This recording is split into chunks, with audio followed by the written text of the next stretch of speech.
Olá, muito boa tarde. Consulta ao Doutor já está no ar. Hoje para falar sobre os riscos de usar cosméticos sem a orientação médica. A gente também fala sobre bullying, assunto também importante, muito sério. E vamos terminar o Consulta ao Doutor com uma entrevista sobre finanças para casais. Aproveita a oportunidade para tirar suas dúvidas através do nosso WhatsApp. O telefone é 11 3337 5886. Nós estamos em todas as redes sociais e é muito fácil se conectar conosco.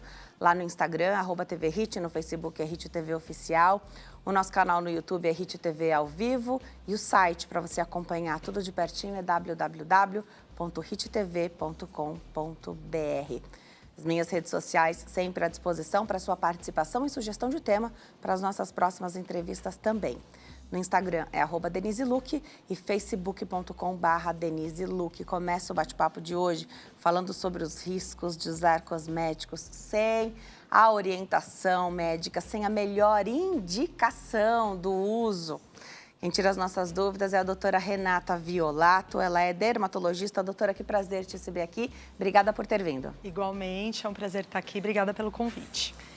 É bem curioso, porque as pessoas pensam que cosmético, por ter livre acesso, a livre venda, que então a gente pode sair usando qualquer coisa, né? Então, o pensamento muitas vezes de que se é mais caro é melhor, ou o contrário, né?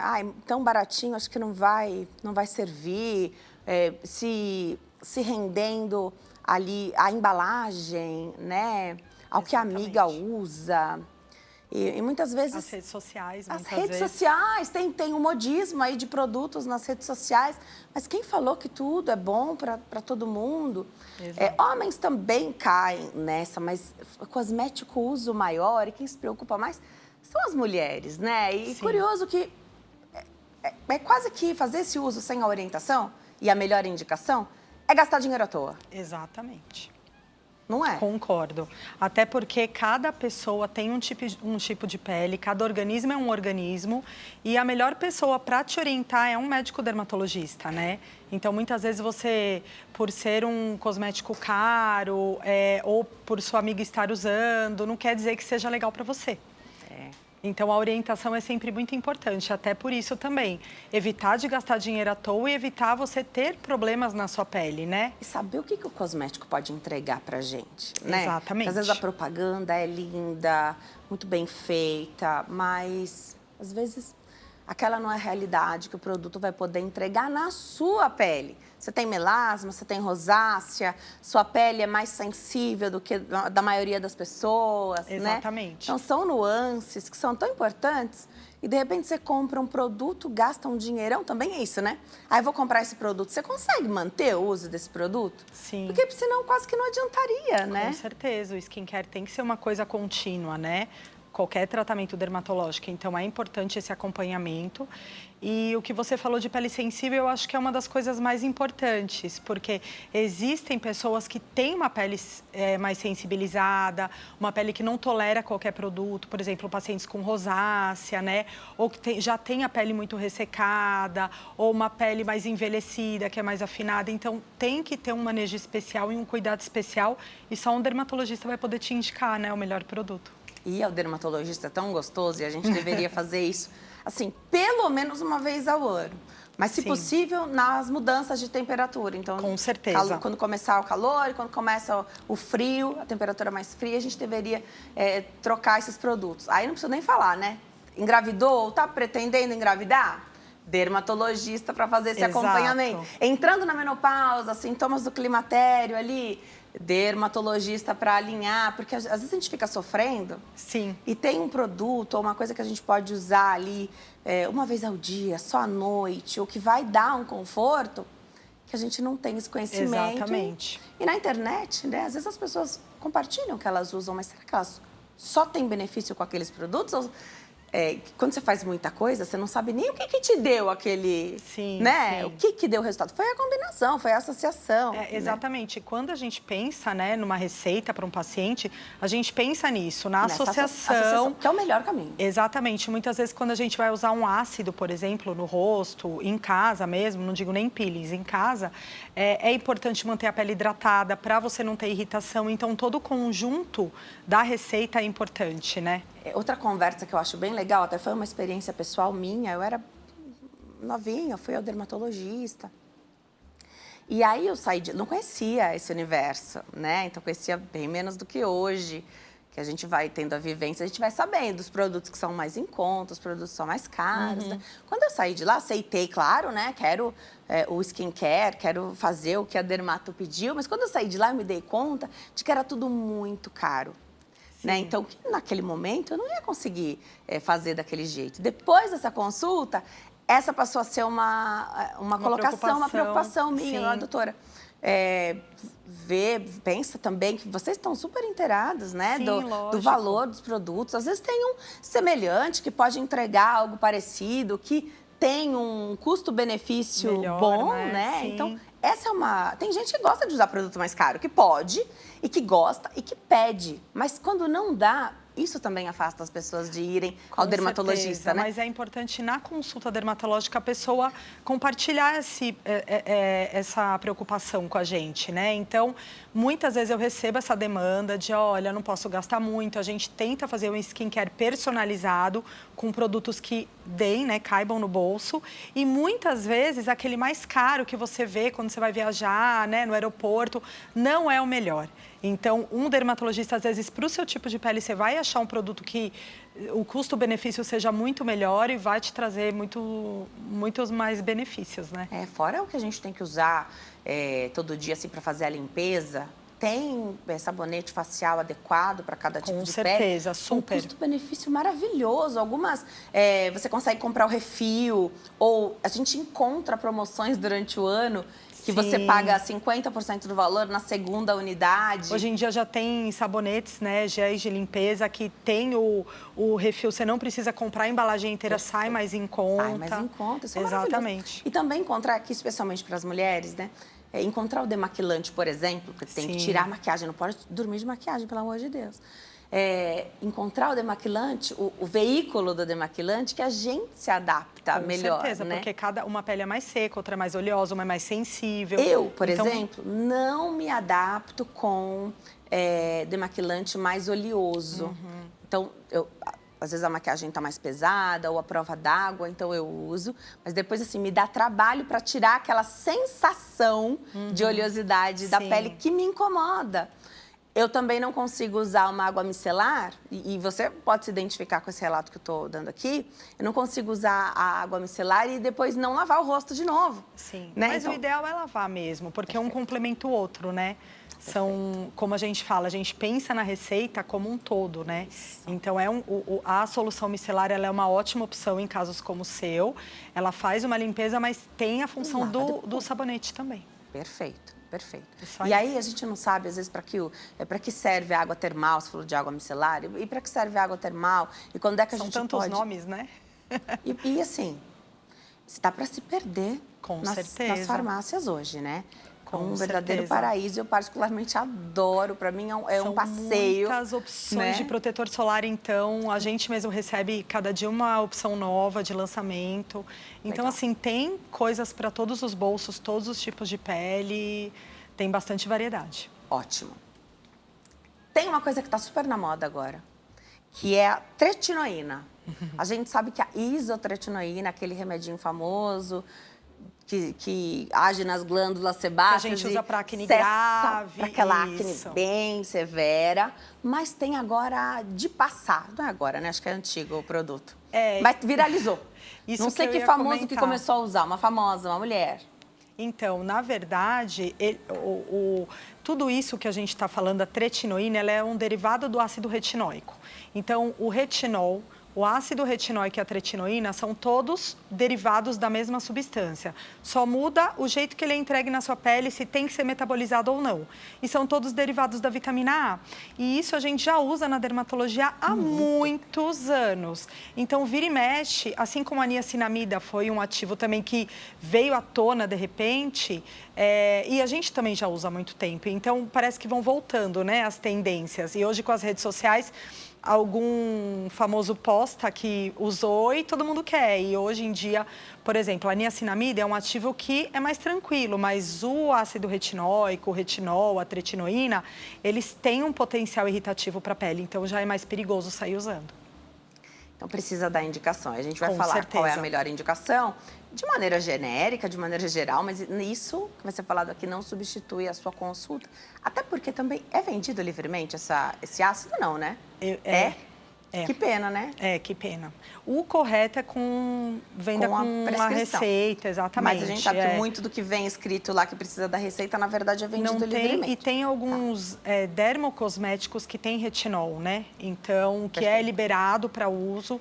Então, porque a concentração é diferente. É mais baixa, mas dependendo da sensibilidade da pele da pessoa, não dá certo, né? Então vou começar aqui. Grávida não pode esse ácido que a gente está falando. Não. Derivados nem de vitamina A. com esse ácido, nada disso? Nada, nada. Na verdade, existem, para grávidas, eu brinco, né, que existem poucas coisas que a gente sabe que pode usar, poucas que a gente sabe que não pode usar, e o ácido retinóico é um deles. E tem um monte de coisa que ninguém faz estudo porque não vai querer prejudicar o bebê. Daí você não vai usar, né? Isso. Então, a gente costuma ficar nesses seguros que a gente sabe que a gente pode usar, né? E tem opções muito bacanas. E o ácido retinóico não está entre eles. Na gestação, tem muita coisa que... Claro, ninguém vai estudar para bater o martelo se pode fazer ou não pode. Mas é um momento de pensar. Em muitas questões, dá um momento de pensar. Dá para cuidar da pele, sim. Dá para fazer um bom skincare. Dá para já perceber ali as mudanças do corpo. Uma estria, por exemplo. Evitar as estrias. Mas quando elas surgem, porque são vários fatores, inclusive genético, né? Sim. Já se programar para depois, né... tratar.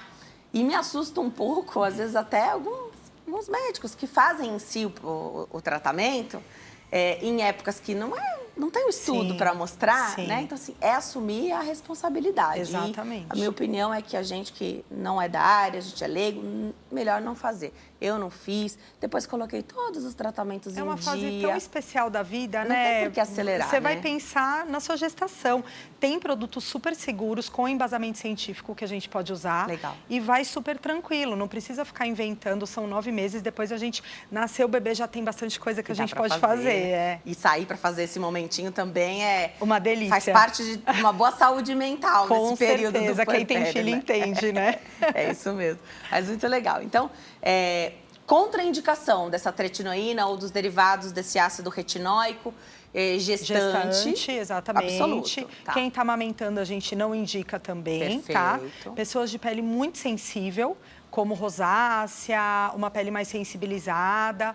Acho que essas são as principais contraindicações. E a gente também tenta não usar abaixo de 12 anos, tá? Ah, ótimo. Tá? Porque a acne já pode acometer ali, exatamente. A pessoa querer tratar. Mas então tem a questão da idade que é importante. A gente dá preferência para mais adultos. Quando você fala da rosácea, normalmente a rosácea tem uma localização mais aqui nessa região, né? Isso. Aí não usar em nenhuma parte do rosto, porque esse rosto tem rosácea, ou aí você não usa na região da rosácea? Depende muito do grau da rosácea. Tá. Tem pessoas que têm a pele inteira sensível e não toleram usar, né? Mas existem pessoas que têm uma rosácea leve, só uma vermelhidão leve aqui nas bochechas, no nariz, uma coisa bem tranquila. A gente pode tentar, por exemplo, com orientação de um dermatologista, algumas vezes por semana, em regiões que você queira fechar um pouquinho os poros, como a testa, entendeu? Tá.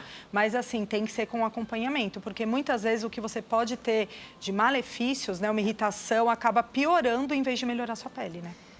Peles mais maduras ou já mais envelhecidas mesmo, porque a gente está falando de a gente fala do idoso 60 mais e o super idoso 75 mais, 80 mais, que a pele já naturalmente é mais fina, é mais delicada. É um processo de envelhecimento que todo mundo passa, e né? A gente quer chegar lá, né? Exato. Mas pode usar com a indicação?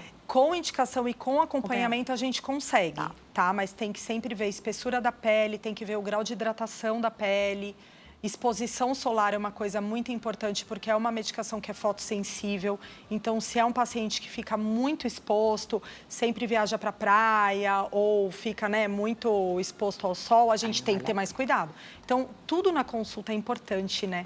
Então, até daria para usar esse ácido retinóico, os derivados dele, em qualquer época do ano, porém, com um maior rigor, né? Tanto de fazer, né, lavar o rosto, ao acordar, e uso de protetor solar todos os dias. E mais potente, talvez. Exatamente. Então, daria para usar, mas é o acompanhamento, é a indicação. Isso, a gente dá preferência no inverno, né? Porque a gente mora no Brasil, é um país tropical com muito sol, então a gente dá um pouco mais de preferência no inverno. Mas se é um paciente regrado, que usa bastante protetor, não se expõe tanto, dá para usar o ano inteiro. Tá, então você tem que conhecer também o paciente. Também. Muito legal. Pensar aqui nesses ácidos, é mito ou verdade? Você falou do grau de hidratação, né? E aí eu tô pensando que é o grau da hidratação natural da própria pele. É mito ou verdade que se a gente... Qual que é a ideia? Você está usando o ácido, você pensa, eu vou passar primeiro o ácido, porque eu quero que absorva muito, eu quero que absorva tudo. Mas é mito ou verdade que se a gente hidratar essa pele antes, porque a recomendação é de um uso assim... uma ervilhinha, né? Aquela crua, ácido, menorzinha, né? Do ácido, né? Isso é outra coisa importante. Se a gente hidratar primeiro e depois lançar a mão desse ácido, a nossa pele tolera melhor. Super verdade. Verdade, né? Inclusive, é uma das coisas que a gente orienta para quem não está tolerando o ácido, hidratar a pele e pode, inclusive, ser imediatamente antes. Daí, qual hidratante vai ser escolhido depende do seu tipo de pele, mas tem hidratantes também para todos os tipos de pele sensível, oleosa, ressecada. Pele oleosa merece hidratação, sim, que é outro mito também, né? Mas a gente usa primeiro o hidratante, logo por cima, imediatamente, pode usar o ácido. Muitas vezes a gente pode intercalar também noites alternadas, uma noite o hidratante, uma noite o ácido. Aí depende muito de cada pele, do que o médico vai avaliar ali, o que precisa.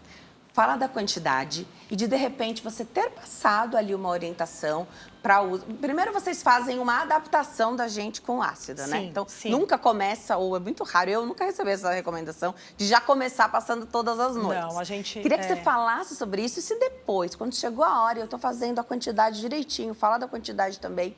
Se eu vejo que minha pele tá mais avermelhada ou que eu não tá tão legal, se eu posso espaçar com o efeito positivo do produto. Sim, isso é uma coisa que às vezes eu dou por escrito na receita. Então, a gente começa com uma frequência semanal menor, por exemplo, umas 2 vezes por semana, intercalando com algum outro produto hidratante ou mais nutritivo. E vamos aumentando a frequência conforme a sua pele vai tolerando. Então, muitas pessoas toleram usar todos os dias, mas isso é uma coisa progressiva, né? E tem pessoas que uma vez por semana só já é o suficiente e não consegue mais que isso porque tem irritação. Mesmo com essas outras coisas que a gente faz de hidratar bastante, né? Então, cada pele é de um jeito. E a quantidade é uma coisa importante. Se você usa uma quantidade muito grande, a chance de você ter uma irritação é muito maior. Então, a gente orienta a uma ervilhazinha, uma quantidade bem pequenininha para o rosto todo. E já é suficiente, não precisa ficar aquela coisa, né, aquela camada muito grossa. Tão difícil isso, porque a gente acha que tem que passar mais, né? A gente acha que vai fazer mais efeito e vai ter mais benefícios e muitas vezes você só tem mais irritação e não adianta nada. Legal. Então, a quantidade também é importante e hoje já tem até essa orientação mesmo a doutora já dá por escrito, se percebeu alguma coisa, ficou mais avermelhada, espaça mais. E aí a gente está falando de um uso de quanto tempo? Porque, olha, esse aqui é o ácido retinóico, então ele é mais potente, né? Mas aqui, ó, lembrei de glicólico, o ácido mandélico e tem marcas novas que tem, então... São cosméticos que tem ali o ativo, eu não sei a concentração. O ácido azelaico é um super bacana que a gente usa na gravidez. Na gravidez pode usar, né? Isso, Então, assim, dá pra gente ir intercalando os ácidos, até porque cada um tem um objetivo um pouquinho diferente, né? E um grau de penetração na pele diferente. O ácido retinóico realmente é o que penetra mais, faz maior renovação celular, que ele tem receptor intracelular na nossa pele. Descama a pele? Descama, mas se não descama, não quer dizer que não fez efeito. Tá. Tá bom. Porque ele tem esse receptor intracelular, então ele vai fazer uma renovação celular. Porém, pode descamar também, tá? Agora, o que eu costumo fazer no meu dia a dia, a gente vai intercalando os ácidos. Então, a gente usa um período ácido retinóico, um período ácido glicólico. Dependendo da indicação da paciente, se é uma pele mais acneica, ou uma gestante, ou uma pele mais manchada, a gente pode ir para azelaico. Então, cada um tem o seu momento, digamos assim. Então, a gente pode ir intercalando. E se durante esse período você vai vendo que a pele da pessoa está um pouquinho mais sensível, hoje em dia já existem cosméticos também que não têm ácidos, têm outros ativos e que conseguem fazer uma nutrição de pele super legal. E a gente sabe que esses produtos, tudo tem suas limitações. Entrega um resultado e tem suas limitações. Às vezes é a limitação da própria substância, às vezes é a nossa própria limitação. Como o nosso corpo responde, né? Com certeza. Você responde muito melhor e para outra pessoa não tem ali, não entrega tudo que poderia entregar. E com isso a gente fala da associação de tratamentos também, tanto em cabine, no consultório, quanto de utilizar os outros produtos. Tudo tem que fazer sentido. Então, se eu estou usando já esse ácido retinóico ou os derivados, né, um tipo de ácido, os meus cosméticos precisam estar alinhados com isso, então, de repente, não vale a pena usar uma coisa que é mais forte, porque você já está usando ácido. Exatamente. Isso tem que ser revisto, tem que combinar, tem que conversar. Tem que conversar tudo. O sérum que você usa de manhã antes do protetor, o creme da noite, o sabonete, o protetor solar. Tudo isso conversa e conversa também com os procedimentos do consultório. Então, dependendo do que a gente vai fazer de tratamento no consultório, também a gente orienta como usar essas coisas em casa. Muitas vezes tem que suspender alguns dias antes do procedimento.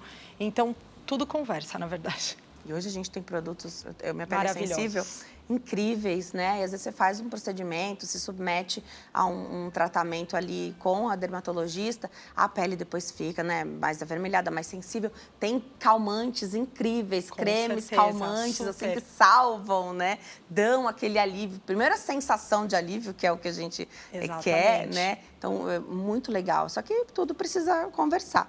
Agora, por isso precisa da orientação. Pensar na vitamina C, que muita gente não consegue usar. Então, a vitamina C, ela é ótima, ela é um ótimo antioxidante, ela até potencializa o efeito do protetor. Então, a gente orienta, assim, sempre usar antes do protetor pela manhã. Porém, tem pessoas que não toleram, sentem ardor, pinicação, vermelhidão. Então, peles mais sensíveis, muitas vezes, não toleram vitamina C também. Então, muitas vezes, você compra achando que é legal porque sua amiga usa e você não consegue. E aí, tudo bem, não vai usar a vitamina C. Exatamente. Tem outras opções, muito legais também. Hoje também se fala muito dos antioxidantes via oral. Com certeza, sim. Agora, precisa também da recomendação, da orientação? Com certeza, até porque são suplementações via oral, apesar de muitas serem naturais, tem toda uma metabolização hepática, tem que ter um acompanhamento, né? O médico saber quais são os outros suplementos que a pessoa toma, os outros remédios. Mas é muito interessante, eles complementam muitas vezes até a fotoproteção. Então, pessoas que têm mancha no verão podem usar esses fotoprotetores via oral para ajudar, não substituem o protetor de passar, mas complementam a ação deles. Então, é super legal também. E pensar que a gente cuida tanto do rosto, e aí pescoço, colo, as mãos, vou até além. Os braços, às vezes a gente esquece de fazer. O colo. Né? Colo, pescoço. Exatamente. O mesmo produto que eu uso no rosto, eu posso estender para pescoço e colo? Pode. É uma região um pouquinho mais sensível. Talvez, dependendo do ácido, menor número de vezes por semana. Mas também existem cremes específicos para essa região. Legal. Eu acho que é um protetor. Tem uma marca que tem um protetor específico para as mãos. Para as mãos tem, com clareador, é super bacana. E talvez ele tenha uma resistência grande à lavagem, porque eu não sei vocês, mas você passa o protetor solar, daqui a pouquinho você lavou as mãos, você fala, ai, não deu tempo ainda, talvez, né? Então, acaba ficando no carro. As mãos acabam sofrendo. E vocês têm olhado isso, os dermatologistas. Super. A gente vai na consulta para colocar em dia a nossa toxina botulínica, mas vocês dão aquela olhada, né?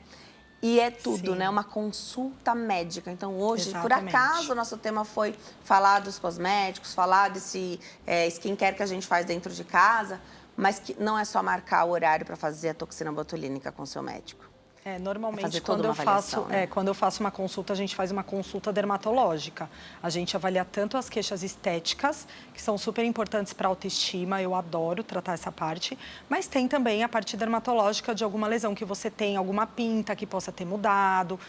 Já aconteceu comigo uma paciente que foi fazer toxina e a gente pegou uma pinta estranha e tirou, já era um princípio de câncer de pele. Então, é importante esse tratamento global, né? Que só o dermatologista ele consegue dar. Muito legal. E aí você tem sua consulta em dia, você vai fazer o seu skincare, vai ter o resultado e o tratamento e a rotina que cabe também no bolso. Ficar linda, saudável, tudo ótimo. O mais importante, né? Exatamente. E esse cuidado, acho que sair, esse momentinho que a gente faz em casa, que é o nosso skincare. Esse autocuidado, né? E é muito ir bom. a dermatologista para fazer essa consulta, essa avaliação, isso é tão importante. Normalmente são lugares agradáveis. Sim. Né? Então, quer tomar alguma coisa? Tem um colágeno para você tomar, né? Sim. Então, assim, você já vai cuidando. Você fala, que legal, é um refresco, né? Então, você já vai entrando nesse clima do cuidado. E é um cuidado com a saúde, isso que é o mais legal. Sim. Volta, doutora, por favor. Lógico.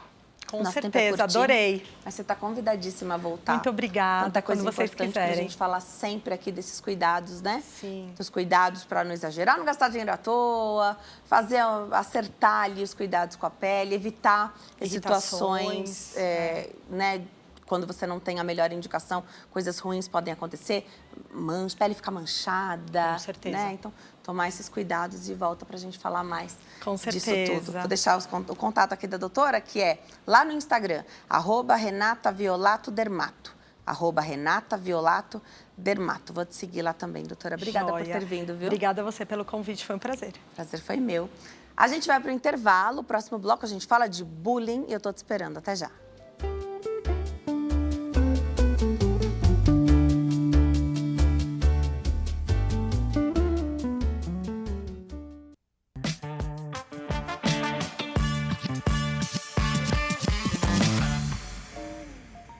Nós estamos de volta nesse bloco para falar de um assunto, assim, necessário, que é o bullying. Aproveita a oportunidade para tirar suas dúvidas através do nosso WhatsApp. O telefone é 11 3337 5886. A nossa convidada é a doutora Sirlene Ferreira, ela é psicóloga. Doutora, obrigada por ter vindo. Uma alegria te receber aqui. Um tema que não é fácil, porque a gente sabe que, apesar de trabalharmos contra, ele existe e é cada vez mais cruel, né? Eu que agradeço, Denise. A gente estava até conversando. Vocês são tão carinhosos com a gente quando a gente vem aqui, que é muito bom vir. Obrigada. Venha sempre. Obrigada. Pois é um tema tão importante, né? Eu penso, Denise, que sim, a gente fala bastante sobre, mas ainda é pouco. Né? Então, me parece que existe aí, né? As pessoas já sabem que é importante, que precisamos falar a respeito, mas existe uma resistência muito grande para levar a sério essa pauta social, né? Porque eu acho que, assim, a gente falar de bullying, a gente está falando, inclusive, de saúde pública, assim, sabe? Sim. E aí, por mais que a gente trabalhe isso em casa, né? Então, o bullying está sendo cada vez mais agressivo. Sim. E aí alguém pode dizer assim, mas como é que a gente cuida, então, da saúde mental desde a infância? Né? Como é que a gente cuida da saúde mental dos nossos filhos? Tem como preparar os nossos filhos para um tipo de situação como essa? A gente pode falar sobre isso, claro. Eu sou mãe também, quero sempre promover essa questão da saúde mental, né? Acho que os pais têm, os cuidadores responsáveis, a família, tem um papel essencial nisso, mas o bullying está cada vez maior, assim, na tentativa e de fato, concretizar coisas violentas contra alguém. Então, por mais que você pode até ter uma saúde mental excelente, às vezes isso não é suficiente. Sim. Então, a gente tem que acabar com... A gente se protege, tem uma saúde mental boa, promove isso, mas a gente precisa barrar isso de acontecer, né? Sim. E assim, a gente precisa sim cuidar da saúde mental das nossas crianças, dos nossos adolescentes, né? E a gente precisa aí, a gente vai falar de questões anteriores ao bullying, que é também um outro tabu, né? E eu estava assistindo a entrevista com a dermatologista, que graça, né? Eu acho isso sensacional. As pessoas têm problemas de pele, elas vão ao dermatologista. As pessoas têm problemas no coração, elas vão ao cardiologista. Elas têm um problema, quebra braço, perna, elas vão ao ortopedista. Mas quando a gente fala de questões emocionais, elas dizem assim, eu dou conta. Do meu filho cuido eu. Então, ele também precisa ir ao psicólogo. Ele precisa de ajuda profissional. Do mesmo jeito que você vai por questões da pele, por questões do coração, o cérebro, a mente, né, também faz parte do corpo. É um órgão ali e a emoção, ela vai reverberar. Se ela não estiver bem trabalhada, se a gente não der amparo para as nossas crianças e para os nossos adolescentes, a gente vai ter que ficar falando de bullying cada vez mais. E presta atenção, uma coisa que é muito séria. Eu disse, a gente fala de bullying, mas a gente ainda precisa falar muito mais. Quando a gente fala de criança no individual, Denise, a gente está falando de um serzinho, né? Na escola ele não é um indivíduo apenas, ele é um indivíduo inserido num contexto. A escola é um organismo vivo, ela vai mudando o tempo todo, porque ela é viva. Dentro desse organismo a gente vai encontrar sistemas e ele vai fazer parte de um grupo. E aí, você lembra aquela cena do filme do Gladiador? Que ele tinha uma ideia, uma boa intenção, mas o público dizia para ele, vai, vai. E ele foi. Nossos filhos vão para esse mesmo lugar. Então, a gente precisa preparar os nossos filhos também para como é que eles vão se proteger nos grupos. Como dizer não para um grupo? Não, eu não vou fazer isso porque isso não é legal. Não, eu não acho correto você ter maltratado aquela criança. Eu não sei se as nossas crianças, né, têm força para isso. Então, você percebe que a gente começou falando lá de casa, e aí a gente vai, até essa criança ser inserida dentro desse organismo vivo, que é a escola. Existe uma resistência muito grande por parte das escolas para tratarmos desse assunto. Eu já fui em várias escolas, já me disponibilizei. A gente tem projetos lá no Instituto só para tratar de bullying, de saúde mental dentro das escolas. E é muito interessante a maneira como as escolas recebem isso. Elas dizem, isso é sensacional, isso é fantástico, isso é maravilhoso, mas agora tem as festas juninas. E depois da festa junina vai ter Dia dos Pais. E depois do Dia dos Pais... É a festa da primavera e depois é o Dia das Crianças. Ai, não vai dar para falar de bullying. Nunca é o momento de falar, Inclusive, né? esse tema é muito importante, Mas agora não. Não vai dar. A escola, eu acho que tem um pouco de medo de, ao falar sobre isso, assumir que o bullying existe. Sim. Não é isso? Eu tenho certeza, né? Ela entende que ela vai dar um tiro no próprio pé e não é real. E não é verdade. Isso mesmo. não é. Pode ser aí um fantasma de marketing, né? Uma ideia que não é real a respeito do marketing. Se eu falar, não vai dar certo. Mas não é verdade, porque nós mães, né? Porque sou psicóloga, mas também sou mãe. Nós mães ficamos muito confiantes quando a gente entende que a escola enxerga a sociedade com transparência. E a gente tem acho que isso é um papel importante do que fazer dentro de casa. Você falou desse posicionamento de falar para o amigo que não gostou de como tratou a outra criança. Às vezes a situação, na maioria das vezes, a situação nem é com a gente. E vamos levar para a vida, qualquer outro assunto. Sim. Quando não é com você, o que você faz? Ah, não é com você, deixa. Isso é um erro. Sim. Não é com você hoje. Sim. Mas e quando for com você? Quem vai chegar para falar, peraí, não, assim não, aqui não faça isso, não foi legal. Sim. Né? Porque às vezes a pessoa está só esperando, quem promove o bullying, Sim. está esperando alguém para frear, porque ele também quer pertencer a alguma coisa que ele não está conseguindo, né? Sim. Outros problemas estão por trás de quem promove o bullying, né? Sim, quem promove, o agressor, né, quem promove o bullying, ele tem, já sabemos, uma grande dificuldade em transformar a raiva, as frustrações dele numa linguagem, né? Em levar isso mãe, tá muito difícil tal coisa, ou falar com a professora, ou falar com a psicóloga, eu sinto muita raiva, eu tô muito triste, por vários motivos, né? Ao invés dele fazer isso, ele transforma em violência. Então, e aí ele vai escolher alguém para ele poder descarregar tudo isso que ele não consegue transformar numa conversa. E normalmente qual é o perfil dessa pessoa que ele escolhe para agredir? Tem isso? Tem, né? Tem, claro que tem. Ele não é bobo, o agressor, né? Isso não vai pegar alguém que vai bater de frente. E a gente falar de agressor, poxa, mas é uma criança, né? Sim, mas a gente vai aqui colocar esse agressor no lugar de agressor, como todos os outros agressores da vida, tá? Ele vai sempre procurar alguém que ele entende que tem menos força que ele. Menos forças de todas as formas. Menos voz ativa, menos força física, né? Menos voz ativa é sempre aquela criança mais excluída, aquela criança mais quietinha, aquela criança... E muitas vezes é mais fraquinha mesmo, né? Fisicamente. Ele não vê risco, né? Ele dificilmente vai procurar uma criança ou do tamanho dele ou maior que ele. Certo. E o papel, então, dos professores também é fundamental aqui, né? Também entendo que, não sei de que idade a gente pode estar falando de um início aí de bullying, porém, às vezes, enquanto a professora está ali atenta ou no momento de uma atividade ali cuja atenção está 100% para as crianças, isso também não vai acontecer. Sim. Né? Que ele não quer ser pego pela professora. Não. Você sabe que eu lembrei agora de um exemplo clínico, né?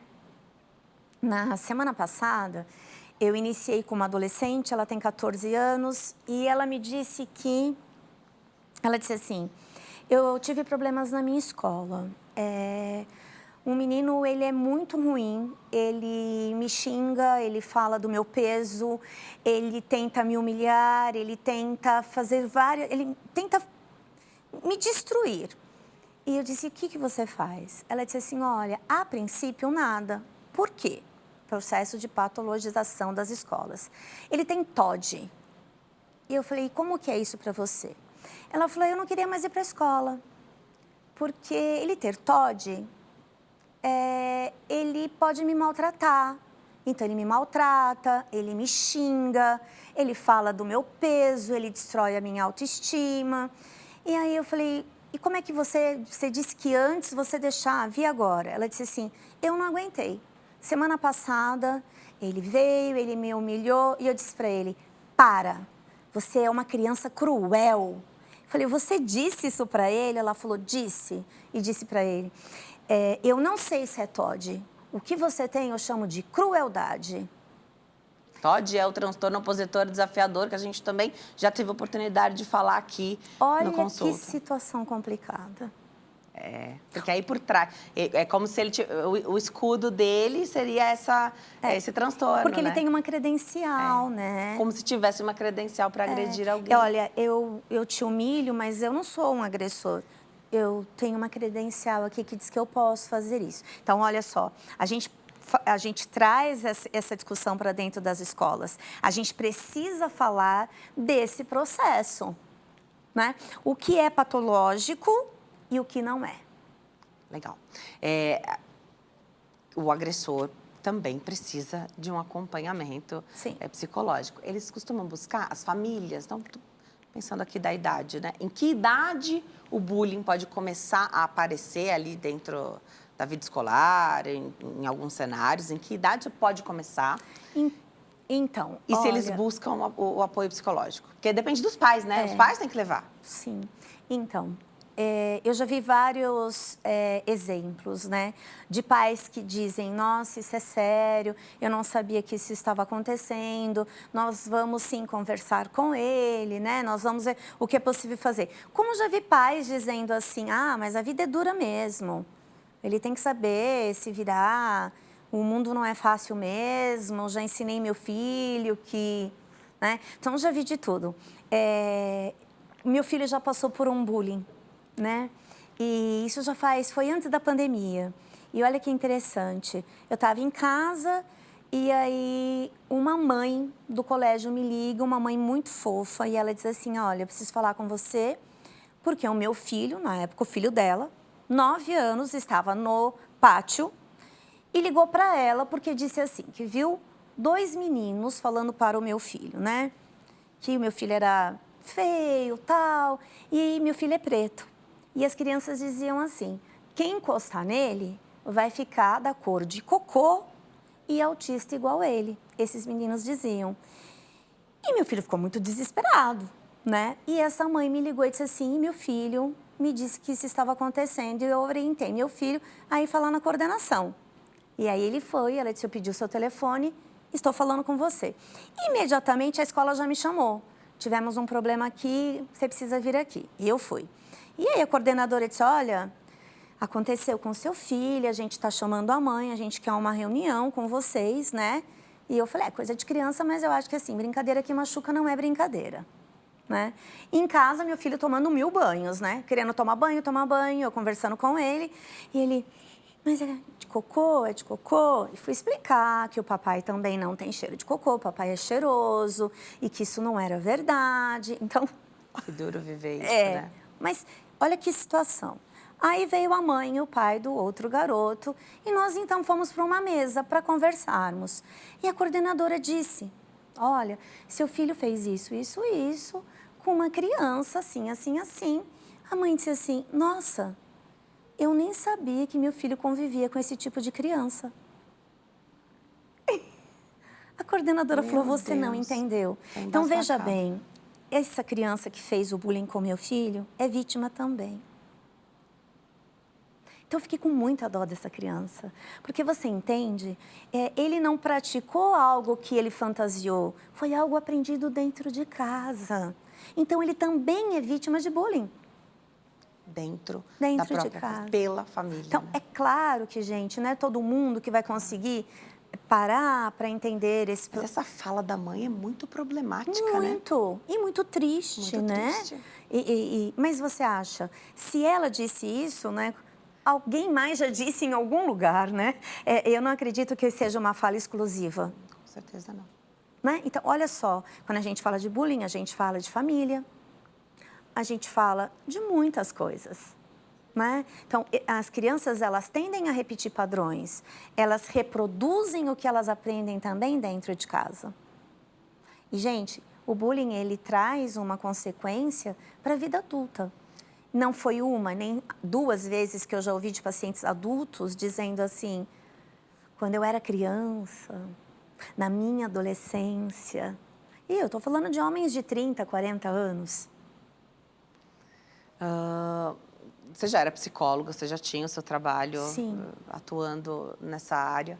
E viver isso te coloca ainda com mais voz para falar sobre esse assunto. Como foi isso para o seu filho? E o que se espera, então? Né? Porque quando aconteceu uma vez, e aí a escola tomou uma atitude, houve a reunião. E o que a gente vê em muitos casos é a escola está sabendo, nada foi feito, o pai foi avisado, não foi na reunião. Sim. Tem isso hoje, né? Então, você tem um aplicativo da escola, a escola se comunica com os pais, hoje, muitas vezes, através do aplicativo. Tem que abrir o aplicativo, tem que ler o que a professora escreveu. Às vezes tem atividade para amanhã e eu também trabalho fora e a gente tem que colocar, né? Tem que mandar o que precisa, tem que auxiliar as crianças a fazerem as atividades. Então, precisa estar junto, tem que viver junto. Eu não posso. Nós que temos filhos dentro das escolas, né? Nós também somos agentes escolares. A escola, ela não é feita só de professor e criança. Então, nossos filhos, exatamente, eles nos representam dentro da escola. Então, nós precisamos fazer parte desse processo, né? Então, assim, a escola é muito mais do que um espaço intramural apenas de alfabetização. Ela é um lugar onde se forma cidadãos. Né? E para que isso aconteça, nós também temos que fazer parte desse processo. Né? A escola do meu filho, eles conversaram, e me lembro que na época a coordenadora disse para a mãe que talvez aquela família não tivesse o perfil da escola e que seria interessante, né? Eles iam disponibilizar que a criança buscasse um lugar mais adequado, que ela se sentisse mas junto com os iguais que a mãe entendia, né? E que era dessa forma e foi feito isso de verdade, né? Eu sei que não são todas as escolas que tomam atitudes, né? Por isso que a gente precisa pensar muito bem onde é que a gente vai colocar o filho da gente para estudar. Quando seu filho é só um número, ele é só um número. Ele é só do começo ao fim. Quando ele é um aluno, aí é outra coisa, né? É isso, muito além do conteúdo, né? A escola tá ali para fazer uma coisa... É importante o conteúdo, sim. Mas uma coisa mais importante ainda é formar cidadãos, né? Cidadãos, pessoas que têm empatia pelo outro, que vão ser agentes transformadores da sociedade que a gente espera tanto, né? Por mudança e por transformação. Então, falar sobre o bullying é legal, ponto para as escolas que falam sobre o bullying. E, ainda antes disso, trabalhar os sentimentos, porque você falou que muitas vezes o bullying vai ser ali uma maneira dessa criança extravasar, né? Não sabe falar, não sabe conversar sobre os sentimentos, não sabe nomear os sentimentos muitas vezes, né? E, de novo, a partir de que idade a gente está falando? Porque hoje as crianças estão cada vez mais espertas. Sim. Se você não põe limites, os vídeos, os conteúdos, mesmo voltados para a criança, que elas podem ouvir, podem ver, assistir, muitas vezes são inadequados. Sim. Né? Desde o ensino infantil, da educação infantil, que a gente está falando de criancinhas pequenas, 3, 4 aninhos, não pode empurrar o coleguinha, porque isso machuca. Quando acontece com você também tá errado, né? Ninguém pode te empurrar. Então, assim, desde pequenininho a gente precisa ensinar as pessoas a compartilharem ambientes, né? As pessoas têm muita dificuldade disso, né? O ambiente precisa ser agradável a mim, não a nós. E tem o momento que a gente vive agora de filhos únicos. Sim. Pode ser um fator aqui a se pensar, porque quando você tem um irmão, sim, nada é 100% como você quer quando você tem um irmão, né? Na sua própria casa, no seu maior conforto, há um desconforto. Sim. Porque é raríssimo o irmão querer assistir a mesma coisa, os dois quererem assistir a mesma coisa, a gente né? ultrapassa a linha imaginária do sofá, que ninguém pode passar, né? Sim. Então, assim, nada como ter um irmão. Sim. Só que hoje a gente vive esse momento do filho único. Isso pode ser um fator? Então, eu penso assim, o bullying ele é multifacetado, ele não tem só um motivo. Pode ser um fator, sim, mas para mim, um dos fatores que mais grita para isso é a terceirização da educação. Hoje, quem educar no sentido de sim e não, é a tecnologia, é o tal do tablet. Né? É a tela do computador, é o jogo, é o videogame. Não, quem educa seu filho é você. Você, responsável, mamãe, papai, né? Aquele que cuida da criança. Então, eu sinto e percebo as crianças sendo cuidadas desta forma. Fica quietinho, vai, dá o tablet para ele, porque ele está perguntando demais, não é isso? Ele fala tanto, por que mamãe? Tanto, por que mamãe? Dá o tablet para ele. Então, assim, essa terceirização da educação, ela vai reverberar, sim, numa criança que precisa extravasar e não sabe como, né? E aquele momento que a criança começa a falar, sim, antes de dormir, que ela começa a contar. Você perguntou, desde a hora que a criança chegou da escola, sim, você está perguntando como foi o dia, o que aconteceu, usando sim, várias estratégias para a gente se comunicar. E ela só quer brincar, explorar algo ali dentro de casa. E quando vai dormir, imagina, a gente já está com o horário, tem que pôr para dormir, a rotina, a criança quer falar. Eu sou da opinião, assim, aconteceu isso na noite passada, eu sou da opinião que tudo bem, vamos desligar tudo aqui, fala, quero ouvir. Quero ouvir, porque às vezes é nesse momento que a criança vai falar alguma coisa. Ah, fulano falou que a amiguinha é isso. É nesse momento, às vezes, que isso vai acontecer, né? Se a gente silencia, ou se você dá uma tela, você não vai escutar isso da criança. Denise, uma vez atendi uma família e a problemática era assim... ele não vem, ele não conversa com a gente, eu não sei o que está acontecendo, com quem que ele fica tanto conversando nesse computador. Um adolescente. Isso foi muito marcante para mim. E ele disse assim, mas mãe, quando eu era criança, tudo meu era no quarto. Eu não sei viver fora do meu quarto. Eu não podia fazer bagunça na casa. Eu não podia sujar o sofá. Eu não consigo ficar na sala. Que triste. E real. E é real, e é real. Não é? Então, quando a gente fala de nomear emoções, sentimentos, quem ensinou para ele? Ele estava lá, sozinho no quarto. Às vezes chamando, né? Chamando. Então vem brincar, você não posso ir à sala? Vem brincar comigo Né? aqui, né? Porque tem isso, né? Trabalhamos o dia inteiro, claro. que é a casa arrumadinha. Casa bagunçada é sinal de saúde e vida, né? Sujeira não tem a ver com bagunça. Não. A bagunça de criança é outra coisa. E que bom que esse movimento acontece bastante em casa, né? Então, você está na sala, a criança quer estar junto com você. Que bom! Porque isso a criança hoje, de 3 anos, meu filho, vai ser um adolescente que eu quero que esteja junto comigo. E será um adulto cidadão que vai fazer parte dessa sociedade. E essa presença é boa, né? Perguntar. Meu filho está na fase de... Se ele não sabe, ele vai perguntar para mim. Não sei, vou perguntar para a mamãe, ele fala. Se eu falar, então é a verdade. Ou então ele fala alguma coisa que ele aprendeu, ele fala, não é, mamãe. Se eu falar que é, então, viu? Ela falou que é, então validou. É mesmo. Acho isso tão importante, claro, né? Então, que sim. papel nós temos, sim. né? Dessa validação. E aí fala assim, poxa, mas a temática do programa era bullying, vocês estão falando de criança. Porque tem tudo a ver. Porque tem tudo a ver. Bom, dava pra gente ficar, o tempo tá acabando, dava pra gente ficar uma semana aqui falando sobre isso e da importância de falar sobre esse assunto. Volta pra gente poder falar mais. Você ainda vai ter um tempinho para fazer as considerações finais, para dizer o que você acha mais importante desse momento também, dessa observação. Às vezes, a própria escola, não só as particulares, mas eu acho que acontece mais nas particulares, de terem medo de fazer determinado tipo de abordagem. A abordagem da direção da escola do teu filho foi fantástica, mas é ousada. Alguns poderiam julgar que, não quer perder um aluno. Né? Então, até nisso a gente esbarra. De muitas vezes você ter uma situação e a escola não ela te ajudar a resolver, né? Então, vou dar a palavra para você finalizar, dizer o que você acha que é importante nessa situação, do nosso papel.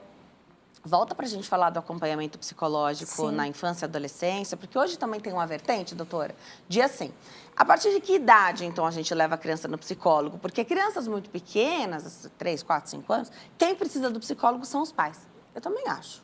Mas em que momento, todo mundo tem que fazer terapia, mas em que momento vai ser benéfico começar a fazer a sessão só para ela, só para essa criança? Vou dar a palavra para você finalizar e volta, por favor. @sirleneferreira.psico. @sirleneferreira.psico. E o telefone WhatsApp é 11 989 15 5454.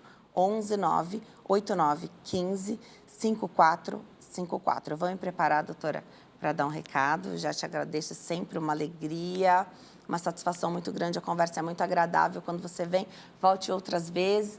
Pode fazer o seu apanhadão final, por favor. Tá, obrigada. Para finalizar, acho que é importante, está muito em alta falarmos sobre relacionamentos tóxicos, né? E a gente precisa começar a pensar a raiz disso tudo. Olha só, quando a gente fala de criança, a gente fala de adolescente, a gente está falando de bullying, logo ele se tornará um adulto e logo a gente vai voltar a falar dele praticando agressões num relacionamento tóxico. Então, vamos cuidar das nossas crianças. Obrigada, volte sempre.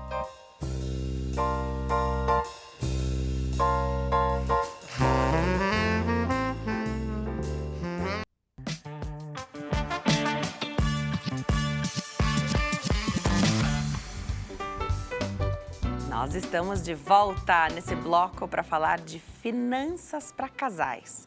Aproveita a oportunidade para tirar suas dúvidas através do nosso WhatsApp. O telefone é 11 3337 5886.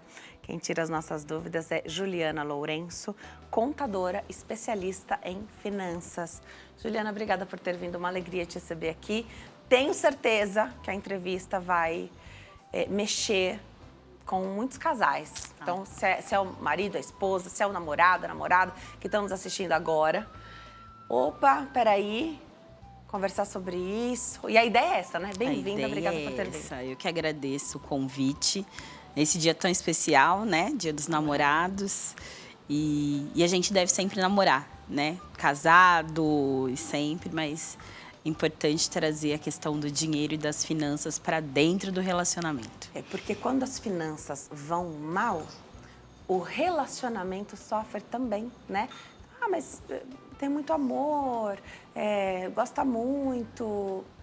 Mas se tem uma parte ali que tá capenga, não fica legal. E dinheiro, as finanças desorganizadas, já falam muito sobre essa família, sobre esse casal, né? E podem balançar toda uma estrutura aí. Tem um ditado, né, lá da época da nossa avó, bisavó, que diz que quando o dinheiro sai pela porta, o amor sai pela janela. Né? E a gente tem estatísticas do IBGE que diz que 60% dos casais que se separam é por conta de problemas financeiros, né? Então, hoje isso é a segunda maior causa de divórcios no Brasil. E aí a gente está falando de famílias, né? Não é só um casamento, são muitas pessoas envolvidas. E problema financeiro não é falta de dinheiro. Perfeito.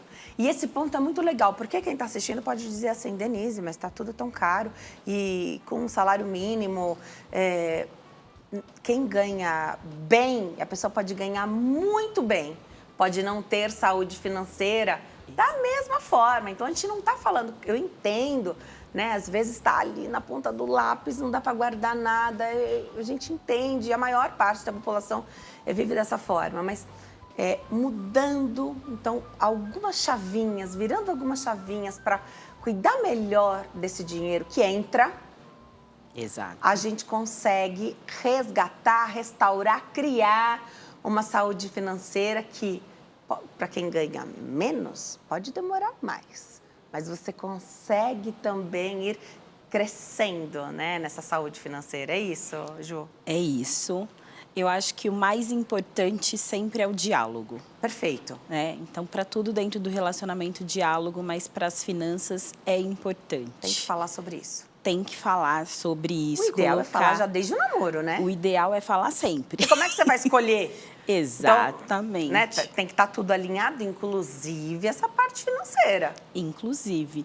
Mas no namoro, no noivado, não existe muito esse problema. Quando um casal sonha em casar, né, comprar casa, apartamento, mobiliar, fazer festa, tudo sincroniza.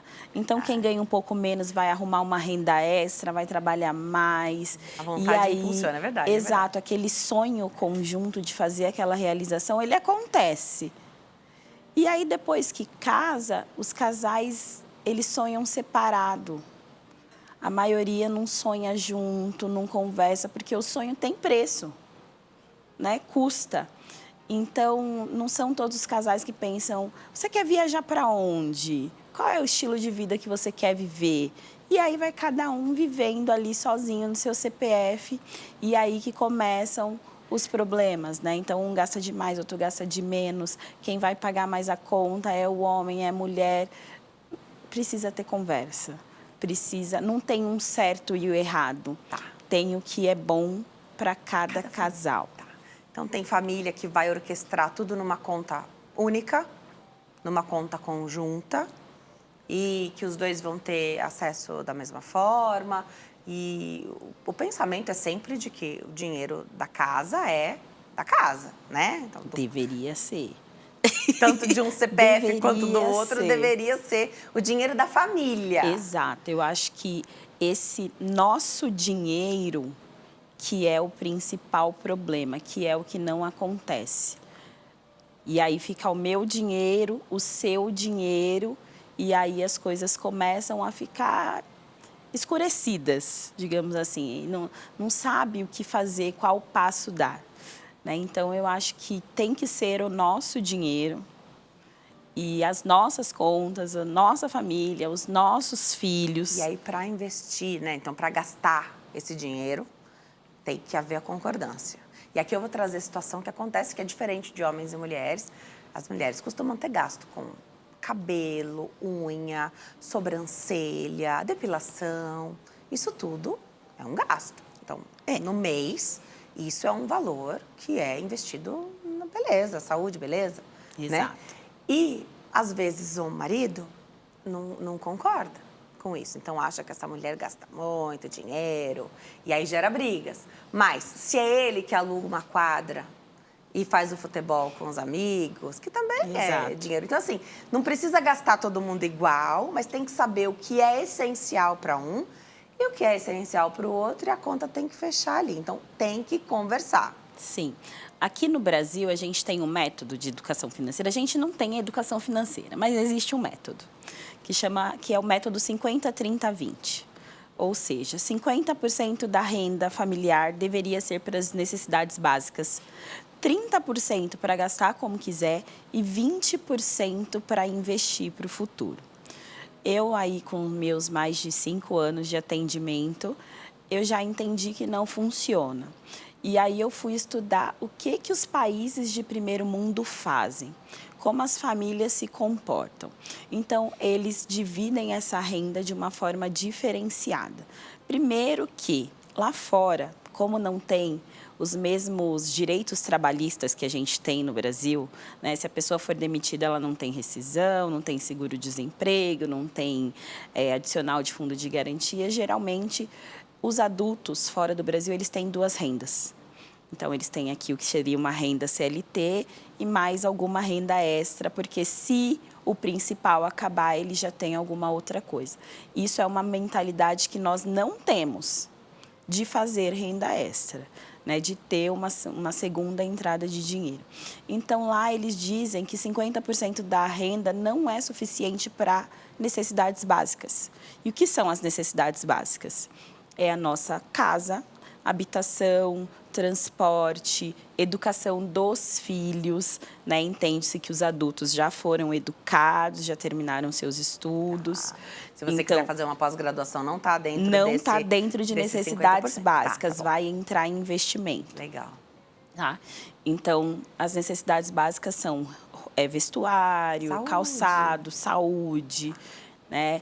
Eu até acho que a gente pode incluir hoje a parte de higiene, que não é a parte de beleza, dentro de necessidades básicas, né? Então, o homem está com uma barba feita, cabelo cortado, a mulher também, a unha.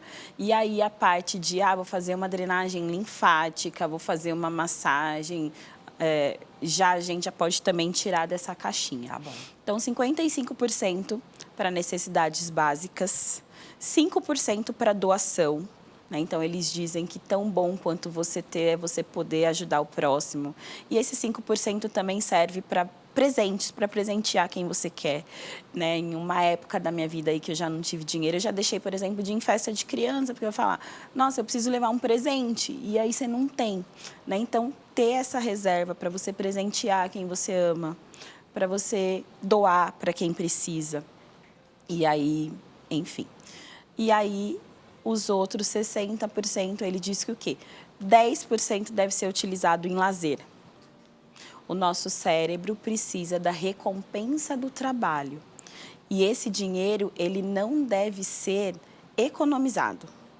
Esses 10%, ele tem que ser gasto em sua totalidade. Não é falar assim, esse mês a gente não vai no cinema porque a gente vai viajar no mês que vem. Não. A gente vai sim. É legal, legal. O potinho da viagem é o outro pote, que é o pote do planejamento, de futuro, né? Então, de sonhos. E aí você reserva mais 20% aí dentro. E aí faltam mais 20%, que seria o quê? 10% para investimento de reserva e 10% para futuro. Né? Eu vou me aposentar, não vou à liberdade financeira. Tá? Então, deveria ser assim. E aí, o que eu entendo dentro, né, dessa configuração, se a gente conseguir, dá para viver dentro dessa configuração. Pode precisar de um tempo para esse ajuste. Precisa, né? Talvez precise de um tempo para esse ajuste, mas é super possível. E aí, o que a gente precisa entender? Eu sou mais da abundância do que da economia. Então, se a gente vê que o dinheiro que está entrando não está suficiente para suprir isso, então vamos procurar fazer mais dinheiro, né? A renda extra deveria ser uma opção. Por quê? De onde a gente vai tirar? Do nosso futuro, dos nossos sonhos. Então, a gente fica só pagando o tal dos boletos, né? Então, a gente tem essa cultura de, ok, vou pagar, não vou atrasar, e não cria um futuro melhor. Agora, se você puder dizer nessa construção para o casal, dessa reserva, porque o desemprego pode acometer uma família, Pode. né? Às vezes, quando os dois trabalham, às vezes acomete um e não o outro, mas às vezes os dois ao mesmo tempo. Se você pudesse dizer daquela reserva que a gente deve ter para manter o nosso padrão de vida, manter os nossos gastos essenciais, você diria que a gente tem que ter dinheiro para quantos meses nessa reserva? Tá.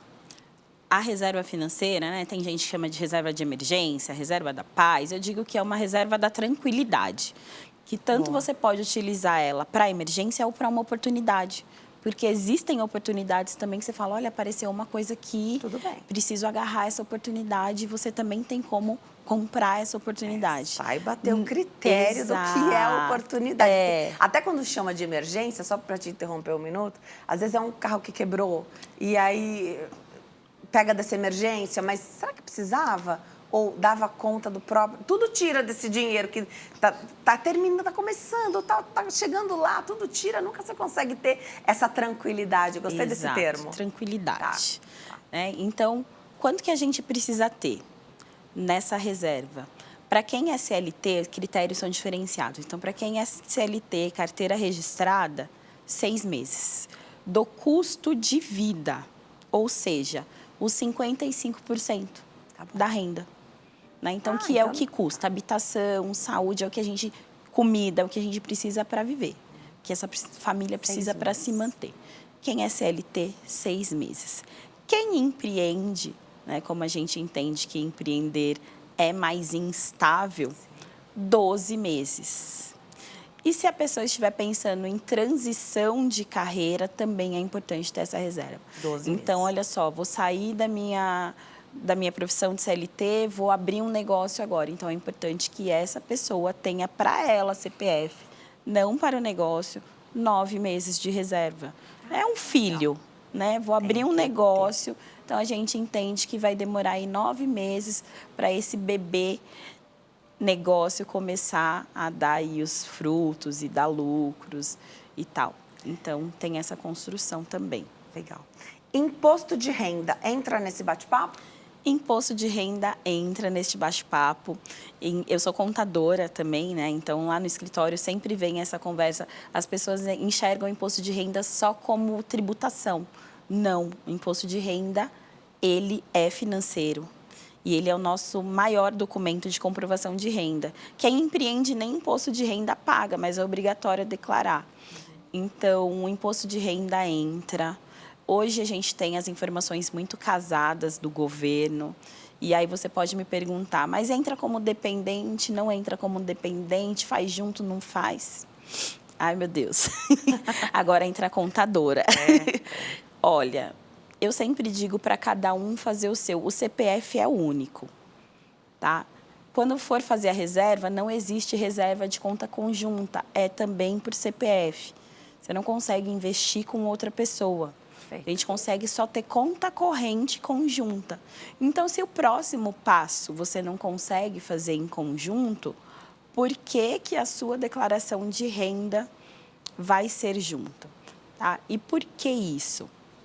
Existe também coisa que a gente não fala muito, não se fala muito, violência patrimonial, principalmente com as mulheres, porque as mulheres não cuidam das suas finanças. Culturalmente, não fomos nascidas e criadas para olhar para o dinheiro. A gente não podia nem trabalhar, né? Então, eu indico que cada um faça a sua declaração, né, com as suas informações, tome as rédeas da vida. Ainda que, claro, é compartilhado, o pensamento é único da família e o investimento é por CPF, mas para os casados com o regime atual também é tudo dos dois. Tá tudo certo, é só uma questão burocrática. Exato. Né? Então, assim, a gente tem uma casa, um apartamento, como que eu declaro? todo mundo declara 50%, eu tenho 50% desse imóvel, você tem 50% desse imóvel e está tudo certo. E além da violência patrimonial, eu já atendi um caso no final de 2022 que o marido morreu na ceia do Natal, 25 de dezembro, e a esposa, ela não tinha acesso a nada porque ela não quis, não foi uma questão. Ao longo da vida, esse homem cuidou de tudo e eles tinham uma filha especial e ela se dedicou àquilo. E aí virou o ano e essa mulher se viu ali sem dinheiro e como fazer e como desbloquear a conta, não sabia nem onde tinham as coisas. E aí ela me chamou e pediu ajuda. E eu falei, meu Deus do céu, ela não tinha acesso a nada. E aí o que a gente conseguiu fazer de imediato foi alugar a casa dela. Então ela mora num bairro na Granja Viana, aqui, né, em São Paulo, que é um bairro mais nobre, eles tinham uma casa muito boa. A gente conseguiu alugar essa casa que eles moravam, a casa da família, por R$8.000. E ela saiu daquela casa da vida toda, foi morar num apartamento para pagar R$2.000 para ela começar a conseguir pagar as custas de processo. Você vai ter que voltar. Você vai ter que voltar para a gente continuar esse bate-papo, falar sobre, inclusive um bate-papo para as mulheres saberem, né? Ah, eu não sei, meu marido que cuida. Até esse bate-papo de finanças para mulheres. Sim. Como é que a gente se atualiza? Como é que a gente consegue ser inteirada também? E, às vezes é a mulher que vai ser a agente transformadora da saúde financeira. A maioria das vezes é. Lá no Instagram, @eujuliana.lourenço, @eujuliana.lourenço, WhatsApp 11 980 98 4361. Ju, obrigada por ter vindo. Volte mais vezes. Obrigada. Com certeza. A gente fica por aqui. Obrigada pela companhia. Até amanhã. Tchau.